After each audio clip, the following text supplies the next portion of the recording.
Era una mañana dorada en Jerusalén cuando Roboam vino al mundo envuelto en las promesas de un futuro grandioso. Su nacimiento no fue solo un evento familiar, sino un hito para todo el reino. Hijo de Salomón, el rey más sabio que Israel jamás tuvo, y nieto de David, el hombre elegido por Dios para establecer una línea real, Roboam cargaba desde la cuna el peso de un legado que parecía hecho de oro. Su madre, Naamá, una amonita, tal vez lo arrullaba con canciones extranjeras, mientras el sonido de las trompetas del templo anunciaba al pueblo que el futuro del trono estaba asegurado. La infancia del joven príncipe debió estar rodeada de lujo y aprendizaje. Salomón, su padre, gobernaba con esplendor y sabiduría, atrayendo a reyes y reinas de tierras lejanas. Roboam creció en un palacio donde cada piedra parecía guardar historias antiguas, cada salón reflejaba la gloria divina y las palabras de sabiduría resonaban como una melodía constante. Aún así, había algo invisible en los pasillos de ese palacio: la semilla de la incertidumbre. ¿Cómo podría un niño tan joven comprender el peso de un nombre entrelazado con la historia de un pueblo elegido por Dios? Si te gustan las historias y te fascinan las profecías y los misterios del fin de los tiempos, no te pierdas nuestro ebook Bienvenido al Apocalipsis. Obtén tu ejemplar ahora mismo en el enlace de la descripción del video. El tiempo pasaba y Roboam observaba a su padre tomar decisiones que moldeaban no solo la tierra de Israel, sino también el corazón de su gente. Veía el magnífico templo que Salomón construyó para el Señor y las caravanas que traían tesoros de lejos, pero también notaba los sacrificios que el pueblo debía hacer para sostener ese esplendor, el trabajo arduo, los tributos pesados. Quizás sin saberlo, Roboam era un testigo silencioso de un reino que brillaba por fuera, pero que ya comenzaba a mostrar grietas en su interior. Y cuando finalmente el trono quedó vacío, ¿qué haría el heredero de Salomón ante un reino lleno de expectativas? El día llegó más rápido de lo que quizás Roboam estaba preparado. La muerte de Salomón sumió al reino en una mezcla de luto y expectativa. El pueblo, acostumbrado al brillo dorado del reinado de su padre, ahora miraba al nuevo rey, esperando respuestas, dirección y quizás un alivio. Roboam, con su postura altiva, subió al trono en Jerusalén, rodeado de ministros, soldados y el murmullo distante de la multitud. Era un momento solemne, pero cargado de tensión. ¿Qué haría ese joven rey con el legado dejado por Salomón? En los primeros días de su reinado surgió una petición inquietante. Los líderes del pueblo, cansados de los tributos exorbitantes y del trabajo forzado que sostuvieron las grandiosas construcciones de Salomón, se acercaron con una súplica. Al frente de ellos estaba Jeroboam, un hombre que había sido de confianza en el reinado anterior, pero que ahora representaba la voz de la insatisfacción. «Alivia el yugo pesado que tu padre impuso sobre nosotros», dijeron. Era una petición simple, pero cargada de simbolismo. Un llamado al cambio, al alivio, a un rey que mirara al pueblo como su padre tal vez no lo había hecho. Roboam escuchó, pero en lugar de decidir de inmediato, pidió 3 días para dar su respuesta. 3 días que serían recordados como un presagio de todo lo que estaba por venir. Primero, buscó el consejo de los ancianos, hombres sabios que habían servido a su padre y conocían el corazón del pueblo. Le dijeron: «Si hoy eres siervo del pueblo, ellos te servirán para siempre». Palabras simples, pero llenas de significado. Pero entonces Roboam se volvió hacia sus amigos, jóvenes que habían crecido a su lado en la comodidad del palacio. Y los consejos que escuchó de ellos cambiaron el destino de Israel para siempre. Los 3 días pasaron como una tormenta que se forma en el horizonte, lenta pero inevitable. Mientras el pueblo esperaba ansioso la respuesta, Roboam, en el silencio de las murallas del palacio, luchaba entre dos consejos opuestos. Por un lado, los ancianos, que hablaban con el peso de la experiencia, lo aconsejaban a ganarse el corazón del pueblo con amabilidad y compasión. Por otro, sus amigos de la infancia, jóvenes que solo conocían los privilegios de la realeza, lo incitaban a mostrar fuerza y no ceder. «Si mi padre los castigó con azotes, yo los castigaré con escorpiones», fue el consejo de ellos. Palabras que parecían resonar en el aire, cargadas de presunción y desprecio. En el día señalado, Roboam finalmente se presentó ante la multitud reunida. El pueblo estaba lleno de esperanza, esperando oír que el nuevo rey sería diferente de su padre, que gobernaría con un corazón más ligero. Pero cuando Roboam abrió la boca, sus palabras cortaron como cuchillas. Rechazó la petición del pueblo y declaró que no solo mantendría las cargas impuestas por Salomón, sino que las haría aún más pesadas. Era como si el rugido de un león hubiera resonado en la plaza, pero en lugar de inspirar respeto, provocó un profundo descontento.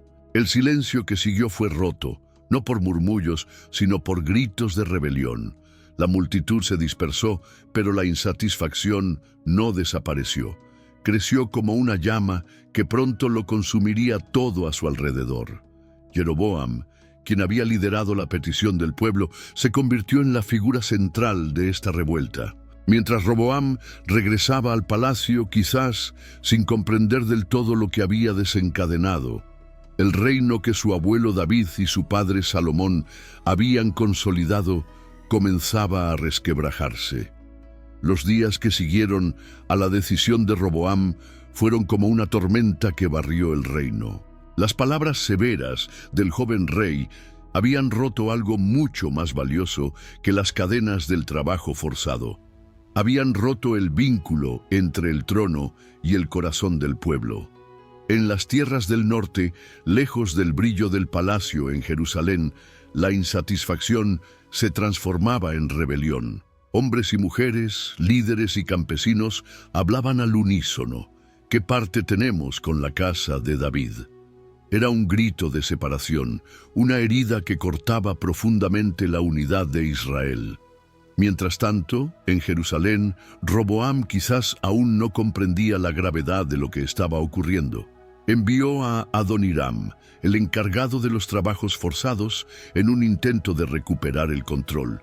Pero cuando Adoniram llegó a las tierras del norte, no encontró disposición al diálogo. En su lugar, encontró piedras arrojadas con violencia hasta que su vida fue arrebatada. Era un mensaje claro. Las 10 tribus del norte ya no reconocían a Roboam como rey. Jeroboam, el hombre que ya había ganado la confianza del pueblo, fue llamado para liderarlos. En Siquem fue proclamado rey de las tribus del norte, formando el nuevo reino de Israel. Mientras tanto, Roboam, en Judá, se quedó con las tribus de Judá y Benjamín, manteniendo bajo su dominio el reino de Judá. Un solo pueblo, ahora dividido por una línea invisible que cruzaba corazones y tierras. Aún así, Roboam no estaba dispuesto a aceptar la pérdida de más de la mitad del reino sin luchar. Reunió un ejército de 180,000 hombres, decidido a marchar contra Israel y recuperar por la fuerza las tribus perdidas. Roboam estaba decidido a unificar el reino, sin importar el costo. Las plazas de Jerusalén hervían con el sonido de armas preparándose y el paso rítmico de soldados convocados de urgencia. Era un ejército numeroso, con hombres de Judá y Benjamín listos para marchar contra el norte. La separación parecía una afrenta personal, una herida abierta que el joven rey quería cerrar por la fuerza. Pero lo que no sabía era que, en medio del caos, una voz inesperada se alzaría. Antes de que los tambores de guerra pudieran resonar más allá de los muros de la ciudad, un hombre llamado Semaías, conocido como profeta de Dios, apareció ante Roboam y sus comandantes. Su presencia era sencilla, pero su mensaje llevaba un peso que nadie se atrevía a ignorar. Así dice el Señor: no suban a luchar contra sus hermanos, los israelitas, vuelvan a casa, porque esto es obra mía. Sus palabras flotaron en el aire como un trueno apagado, silenciando el clamor de los preparativos de guerra. Era como si Dios mismo estuviera interviniendo, recordando a todos que esta división no era solo un evento político, sino parte de un plan mayor. Roboam, quizás renuente, pero aún temeroso del Señor, ordenó a su ejército dispersarse. Los soldados regresaron a sus casas, dejando atrás espadas que nunca serían desenvainadas y una batalla que jamás ocurriría. Pero eso no significaba paz. Roboam sabía que ahora debía fortalecer lo que le quedaba, el reino de Judá. Comenzó a fortificar ciudades estratégicas, convirtiendo lugares como Belén, Hebrón y Laquis en bastiones de defensa. Cada muro levantado parecía un reflejo del propio corazón del rey. Más duro, más cerrado, tratando desesperadamente de proteger lo que quedaba de su herencia. Mientras Roboam se enfocaba en levantar murallas y reforzar sus defensas, algo aún más peligroso comenzaba a crecer dentro de Judá. No eran ejércitos enemigos ni rebeliones internas, sino un lento y sutil cambio en el corazón del pueblo. La idolatría, como maleza en un campo fértil, comenzaba a extenderse por todo el reino.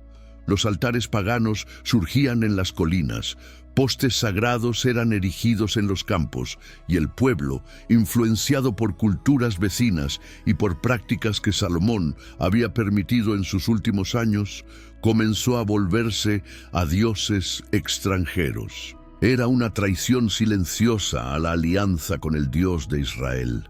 Roboam, en lugar de resistirse, permitió que estas prácticas florecieran.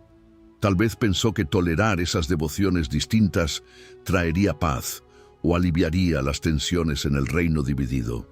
O tal vez estaba tan concentrado en cuestiones militares y políticas que no se dio cuenta de cuán lejos se había desviado el pueblo. Y no era solo el pueblo. Dentro del propio palacio, los ecos de esa decadencia podían escucharse.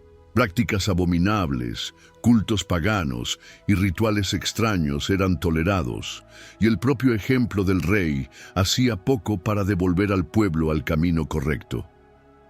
El templo que Salomón había construido, una obra maestra dedicada al Señor, ahora estaba rodeado por sombras de otros dioses. Era como si el brillo dorado de Jerusalén estuviera siendo lentamente opacado, reemplazado por un gris apagado de infidelidad espiritual.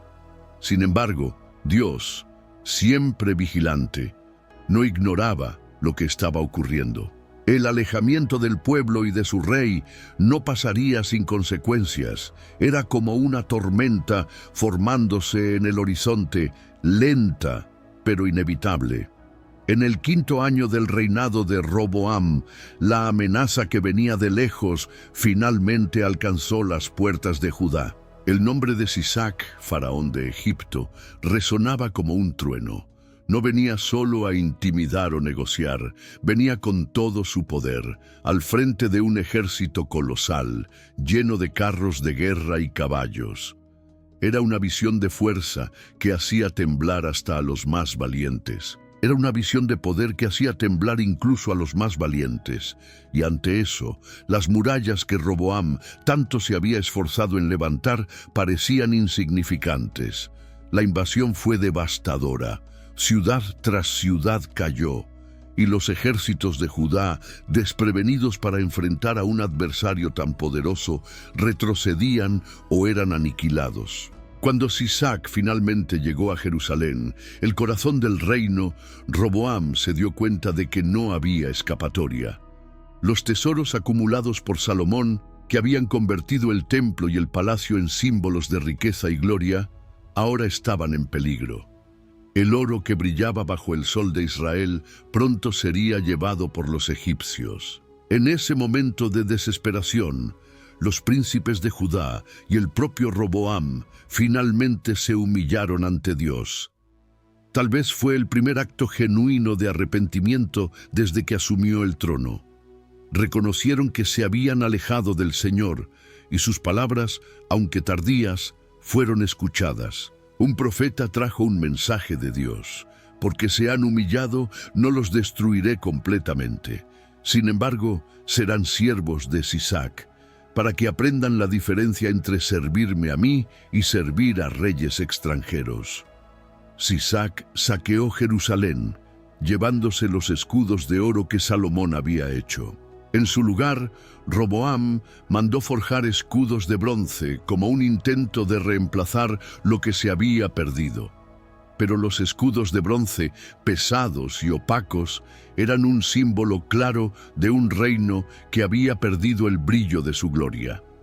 Mientras Jerusalén comenzaba a levantarse nuevamente de las cenizas, la lección parecía clara. Pero el corazón de Roboam y del pueblo de Judá aún estaba lejos de ser completamente transformado.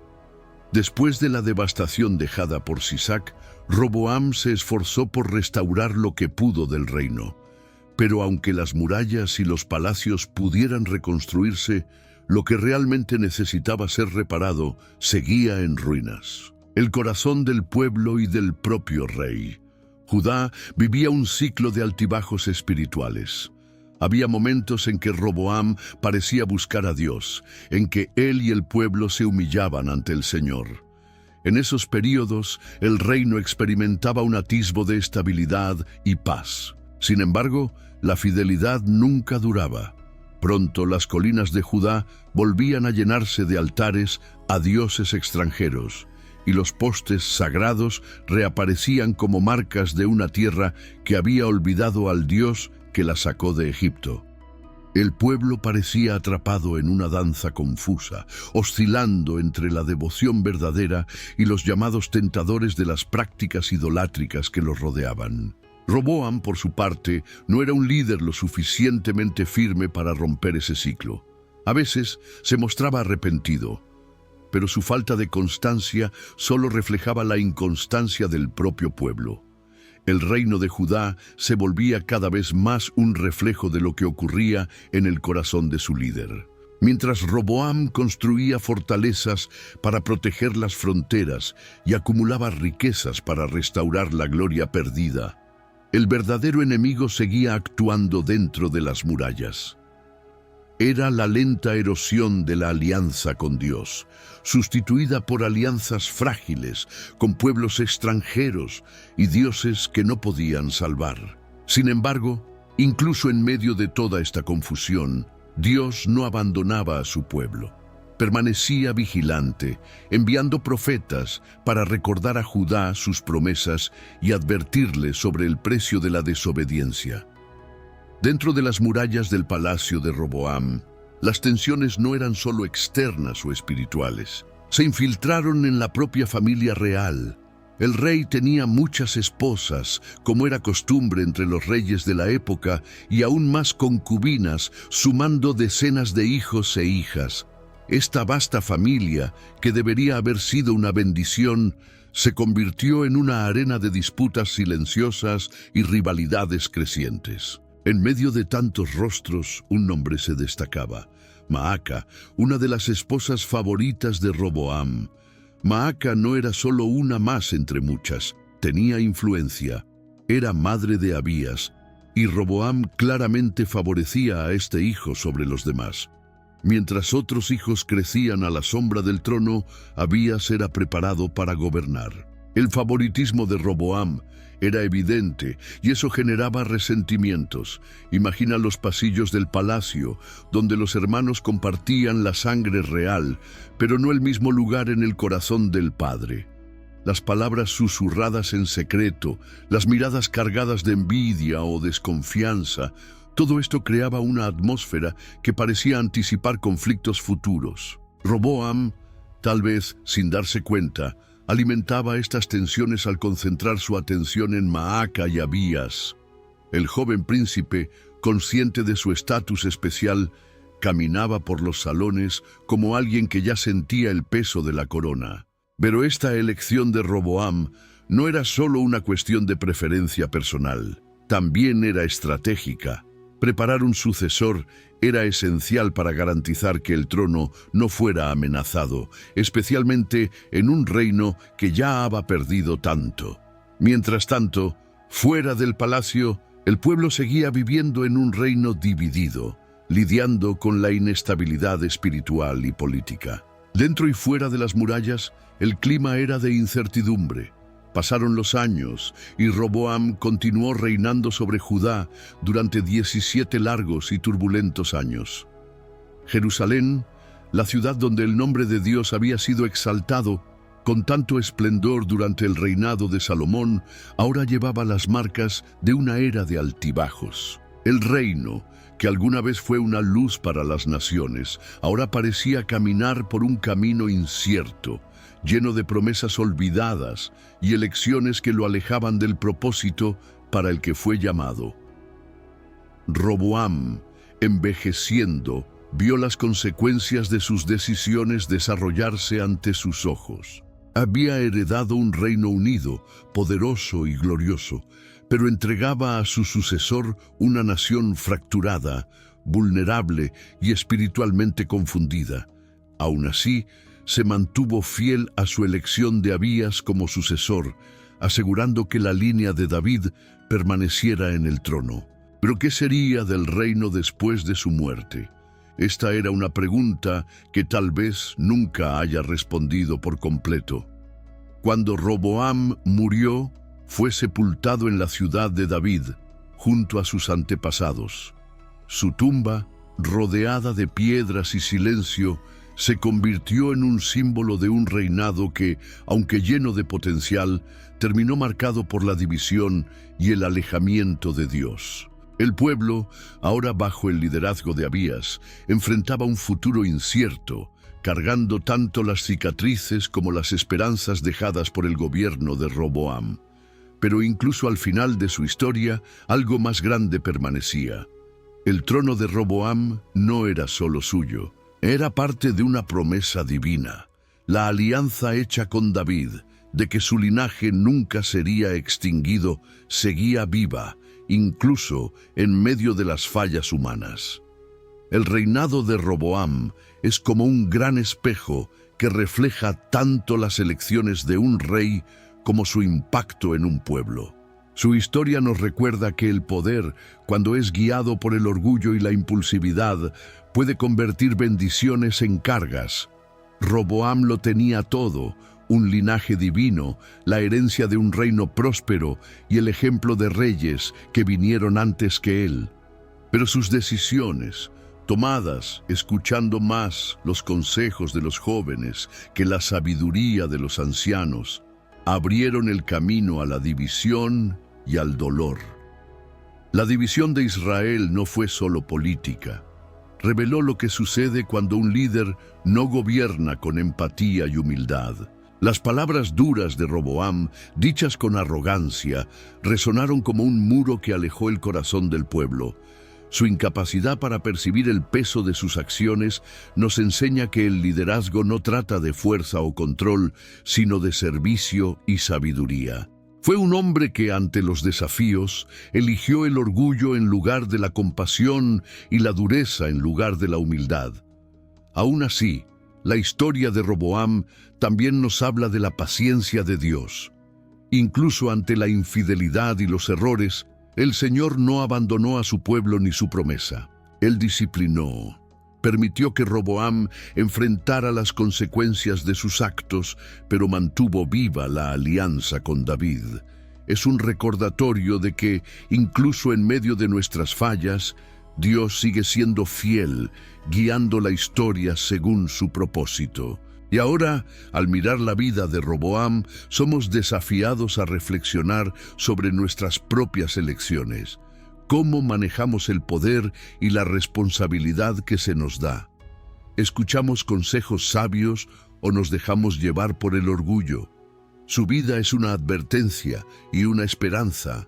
mostrando que incluso cuando caemos, la gracia de Dios puede restaurarnos y redirigir el curso de la historia. Si te ha gustado la historia del rey Roboam y quieres seguir conociendo otras historias de fe y superación, no olvides darle like a este video y compartirlo con quienes amas. Y por supuesto, suscríbete al canal para no perderte ningún nuevo contenido. Juntos exploraremos más lecciones poderosas de la Biblia.